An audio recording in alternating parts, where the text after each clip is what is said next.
des aspects de l'ordre de l'honneur que Dieu m'a enseigné cette semaine, depuis qu'il m'en parle. Pourquoi Josué a perpétué l'onction qui était sur Moïse? Et pourquoi après Josué, cette onction-là, on ne l'a plus vue? Pourquoi Élisée a reçu l'onction qui était sur Élie? Et pourquoi, malgré le fait que Élisée a eu 2 serviteurs, ils étaient à côté d'Élisée. Ils ont respecté Élisée. Géasi, à un moment donné, il s'est détourné. Mais l'autre a respecté Élisée, il était avec lui. Mais il n'a pas transporté l'onction d'Élisée. En fait, dans chaque ministère, dans chaque appel, il y a une grâce qui prévaut. Dieu dit à Josué, il dit, je serai avec toi comme j'ai été avec Moïse. La manière dont Dieu a soutenu le ministère de Moïse, et Moïse est rentré seul dans un pays étranger, qui était le pays le plus puissant de l'époque. Le ciel était à la disposition de Moïse. Dieu parlait face à face avec Moïse. Mais pourquoi aujourd'hui on ne voit pas? Pourquoi la grâce qui est sur la vie du pasteur Mohamed ne coule pas pleinement sur ses serviteurs, ceux qui sont dans la mission? Nous tous, on honore le pasteur. Tu honores le pasteur, je ne pense pas que quelqu'un soit assis, va s'asseoir ici dans le quartier pour aller critiquer le pasteur. Je ne pense même pas. Mais le fait d'honorer, de considérer, de valoriser, de respecter, ça ne suffit pas.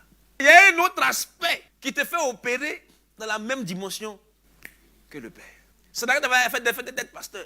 En fait, chaque mission transporte un niveau de grâce. Et ce niveau de grâce, il est disponible pour tout le monde. Il dit, celui qui croit en moi fera les choses que j'ai faites et il en fera de plus grandes. Il y a une dimension. C'est ce qui a récité Dorcas. Ça n'a rien à faire d'être pasteur. Ça n'a rien à voir. Tu dois rentrer dans cette dimension. Il y a un niveau de grâce. Oh frère, si tu comprends ça, si, if you understand such a thing, quelque chose va se passer dans ta vie. La grâce qui prévaut ici, dans cette maison, va t'accompagner partout où tu seras, dans toutes tes activités. Dieu m'a dit, il dit, ça n'a rien à voir avec le fait d'être pasteur. Il dit, regarde Tabitha. Les apôtres étaient surpris. Quand le Seigneur leur a dit, allez, ils ont commencé à parcourir les nations. Ils sont revenus et disent, Seigneur, même les démons sont soumis en ton nom. Ils étaient étonnés. Ils étaient surpris.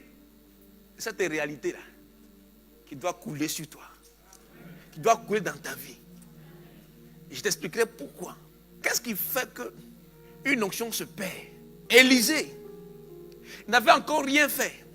Mais quand il sortait du Jourdain, les autres fils des prophètes l'ont vu. Ils ont reconnu que l'esprit d'Élie était sur lui. Il n'avait rien fait. Il n'avait rien fait. Mais il avait pris le manteau. Tu dois prendre le manteau. Tu dois prendre le manteau.